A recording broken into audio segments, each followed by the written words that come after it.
Me gusta el concepto de la mente involucrada en cuanto a la fuerza, ¿verdad? O sea, es verdad que cuando lo has dicho estaba pensando, hay mucha gente que parece que no van a ser tan fuertes versus un tío que está hipermusculado, una tía que está mucho más musculada. Sin embargo, te sorprenden con una dominada lastrada con mucho peso, con unos fondos lastrados con mucho peso, que sorprenden bastante.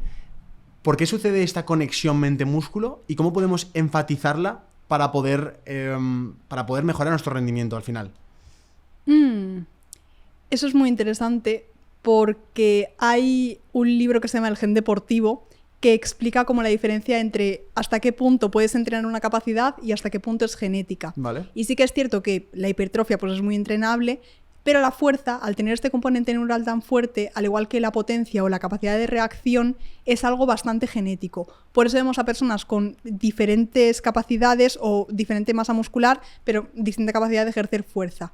La conexión mente-músculo es un tema, porque aunque no hay estudios como tal que demuestren esa conexión, porque al final es algo un poco esotérico, sí que es cierto que los principales investigadores, de hecho uno muy famoso que se llama Brad Schoenfeld, que si alguien al que le gusta la hipertrofia está escuchando esto, seguro que le suena el nombre porque es, creo que, el tío que más estudios publicados tiene. Oh. A mí me dio clase en el máster hace poquito y nos habló como de esta diferenciación entre, vale, lo que dice la ciencia está bien, pero la experiencia importa, y nos habló mucho de esa conexión muscular, de no hay estudios que se publiquen sobre esto, pero si tú durante el entrenamiento haces cada repetición con intención, vas a poder trabajar más ese grupo muscular objetivo, y tiene todo el sentido del mundo, porque tú para aumentar tanto tu fuerza como tu masa muscular tienes que entrenar cerca del fallo muscular, que eso significa entrenar intenso y que cuando acabes la última repetición sientas que no podrías haber hecho ni una más, aunque lo que se recomienda es pues eso, cerca del fallo, no al fallo, pero siempre hay que dar un pelín más. Yo siempre digo, imagínate que te apuntan con algo a la cabeza y te dicen, mira, si no haces esta última repetición,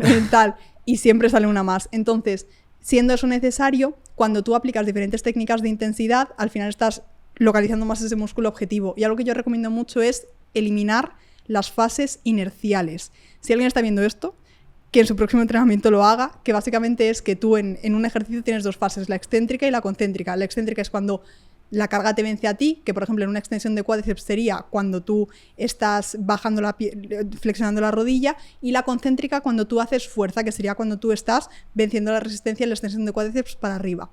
Y luego tenemos la fase de transición, que sería entre medias. Pues lo que tú tienes que hacer es que cuando tú llegues arriba y cuando tú llegues abajo, no vas a aprovechar esa inercia, que es el típico rebote que vemos siempre en el gimnasio, sino que vas a parar conscientemente. En la fase excéntrica vas a hacer una desaceleración voluntaria del peso, y cuando llegas abajo paras y luego vuelves a subir. Ahí vas a ver como el mismo entrenamiento, porque es que lo he visto 1000 veces, y en la aplicación tenemos los entrenamientos para cada persona, y tú ves como dos personas haciendo el mismo entrenamiento, mismos ejercicios, mismas repeticiones, simplemente con esos detalles de la calidad de la ejecución consiguen resultados muy diferentes. Y es que está en tu mano totalmente hacerlo. Lo único que tienes que estar dispuesto a esforzarte. ¿Sentir un músculo significa que lo estás trabajando más? Te pongo mi ejemplo. Yo en press banca, como que me cuesta mucho sentir el pecho. Y hablo con algún entrenador y me dice, sí, tienes que sentirlo. Y hablo con otros y me dicen, a ver, que no hace falta que lo sientas, puede que lo estés trabajando. A lo que voy es, yo por ejemplo, cojo una polea, lo siento más. Pero no sé si lo estoy trabajando más o lo estoy trabajando menos. Claro. Es una duda súper común, tan común que ni siquiera hay un consenso ahora mismo. Hostia. Pero es por una sencilla razón, y lo vais a entender muy fácil. Es porque para construir masa muscular hacen falta dos componentes. Realmente son tres, pero el tercero es como el resultado de los dos primeros, que son tensión mecánica, el peso que tú le pones, y luego está el estrés metabólico, que es lo que a ti te genera ese peso, para decirlo como a bote pronto. El principal driver, como el principal conductor de la hipertrofia, es la tensión mecánica, ese estrés que tú le generas al cuerpo a través del entrenamiento, ese peso que tú pones, esa tensión que tú generas, y la tensión mecánica. Y el estrés metabólico sería la consecuencia de todo eso. Por eso mucha gente cuando entrena, que dice que siento más el músculo, lo siento bombeado, lo siento pampeado, realmente eso es una consecuencia del estrés metabólico. Vale. Pero no significa, si tú haces eso a consecuencia de hacer muchísimas repeticiones con un peso que no te cueste, eso no va a hacer que necesariamente ganes fuerza. Sobre todo en la fuerza es raro como notar el músculo, porque muchas veces son ejercicios, como tú dices, press banca, que no es muy analítico, sino que es más multiarticular, y además suelen ser a bajas repeticiones, con lo cual a bajas repeticiones tenemos un menor estrés metabólico porque no hay tantísima intensidad, y por lo tanto, o bueno, depende del peso que levantes, pero hace que no tengas como ese pump que se ve después del entrenamiento. Entonces realmente no es que sea, no es lo que tenemos que buscar esa calidad, y seguramente si haces como este tipo de técnicas como lo de aguantar, desacelerar, vayas a notar más el músculo. Vale. Pero hay diferentes técnicas para eso. De hecho también se puede hacer una cosa que se llama series de preagotamiento, que si por ejemplo tú en la sentadilla quieres enfatizar más el glúteo y quieres sacar al cuádriceps de la ecuación, puedes hacer primero un ejercicio de cuádriceps como las extensiones. Qué bueno. Para preagotarlo y que no sea el protagonista en la sentadilla. Wow. Se pueden hacer como ese tipo de cosas, pero como te digo, al final lo que depende todo es de la calidad de entrenamiento global. ¿La sentadilla es el ejercicio más efectivo para ganar glúteo? No, por supuesto. De hecho, no hay un ejercicio más efectivo para ganar glúteo. Realmente es un compendio de factores. Es que depende de lo que comas, de tu genética, de tu entrenamiento global, de la selección de ejercicios total. ¿Y hay alguno que sería el mejor para ganar glúteo o no hay ninguno específico? Si fuese un título de un vídeo de YouTube, seguramente sí. Hay ejercicios mejores y peores, evidentemente, para ganar. Si lo miramos desde un punto de vista biomecánico, pues evidentemente sí. Pero cualquier patrón, como te digo, en vez de pensar en ejercicios, yo suelo pensar en patrones. Cualquier patrón de extensión de cadera va a trabajar el glúteo en los grados en los que es más fuerte. Claro.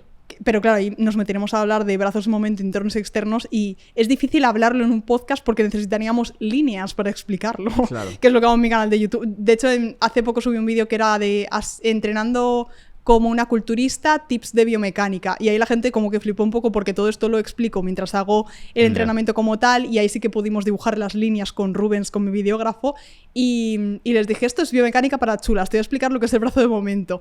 Pero ahí entra en juego pues todo lo que os digo. Pero sí, normalmente cualquier ejercicio de extensión de cadera va a trabajar más tus glúteos que cualquier otro ejercicio. Por ejemplo, un hip thrust, que es como el rey. Pero claro, es que hay dos formas de trabajar el glúteo. En acortamiento. Es que. O Pero sea, mola, nos gusta meternos a esas cosas. El glúteo, con lo sencillo que parece desde fuera.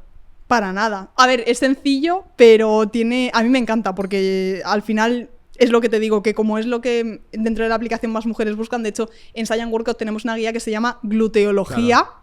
O sea, gluteología, porque es como la ciencia del glúteo y va enfocada a ganar glúteos al máximo. Y muchas chicas dicen que lo notan un montón porque está diseñada desde la biomecánica, que es como entender tu cuerpo como si fuese una serie de fórmulas matemáticas, como desde la física, pero el cuerpo humano. O sea, aplicar al final la mecánica a la biología. Pues eso está en acortamiento y en estiramiento. En acortamiento lo trabajamos con ejercicios como ese hip thrust, y en estiramiento en ejercicios como la sentadilla búlgara. ¿Cuál es la clave de un buen entrenamiento de glúteo?